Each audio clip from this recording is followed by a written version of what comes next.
இப்ப வரைக்கும் அவனை நான் ஃப்ரெண்டா தான் பாக்குறேன். ஆனா அவன் தான் என்ன வைஃபா பாக்குறான். எதை வச்சு சொல்ற? லவ் பண்ணும்போது ஒரு நாளைக்கு மேக்ஸிமம் என்ன ஒரு 2 வாட்டி தான் பேசுவான். ஆனா இப்போ கால் பண்ணனா அவன் எங்க என்ன வேலையில இருந்தாலும் ஃபர்ஸ்ட் ரிங் கட் ஆகிறதுக்குள்ள என் முன்னாடி வந்து நிக்கிறான்டி. என்ன பண்றது? சும்மா சொல்லாத.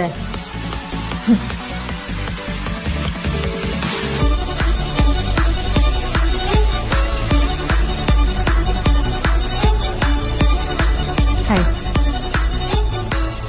பாத்தியாடி, ஆக்சுவலி இது நான் போட்ட ரூல் தான். ஆனா என்ன பண்றது நீயே சொல்லு. போடா, போய் 4 பேரோட பேசு, பழகு, போ. ஆமா, ஒரு நாளைக்கு எத்தனை வாட்டி அவருக்கு கால் பண்ணுவ? எனக்கு தோணும் போதெல்லாம் கால் பண்ணுவேன்.